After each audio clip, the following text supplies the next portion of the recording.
Bloomberg Audio Studios. Podcasts, radio, news.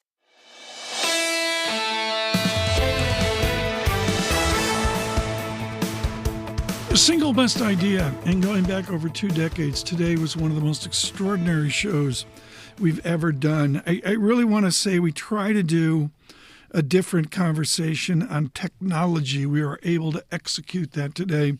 Mark Leemanen from San Francisco, Definitive with Citizens, JMP, decades of work in the society of San Francisco and Silicon Valley and what they're doing. Perfect to have him in today with Facebook and Meta and with Microsoft as well. Then to have our Anurag Rana and Mandeep Singh with us was just brilliant.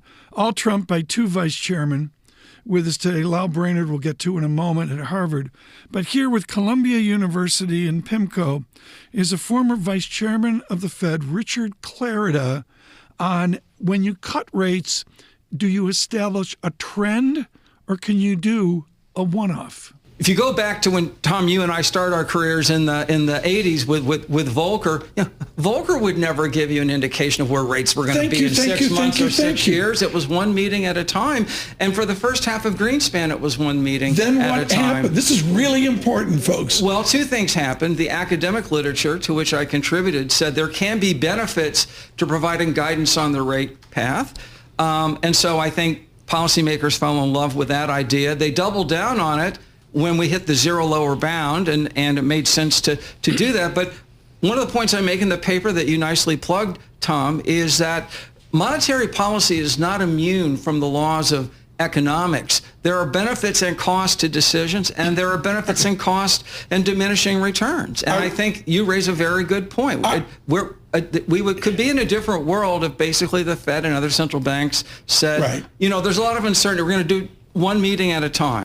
Bottle it. I can't say enough about that answer on this.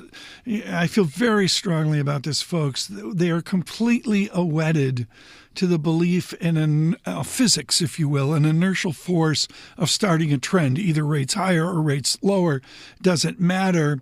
And maybe the efficacy of a one-off right now would be an interesting idea for people like Lael Brainard and Richard Clarida and the others to study at least, or ponder as well. Richard Clarida there, PIMCO. The paper he mentioned is just out from the National Bureau of Economic Research, NBER.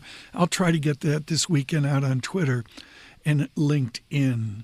Lael Brainard with the same exquisite economics as Clarida, but different. She's at Harvard, out of Wesleyan. She had an honorary degree from Wesleyan at their commencement in May. Lael Brainard, and here on Trump-Besant economics. I would say what is clear to me, because I have been listening carefully to the Treasury Secretary and the President, is that they see tariffs as a way of raising revenues, and they have a very aggressive revenue target for tariffs.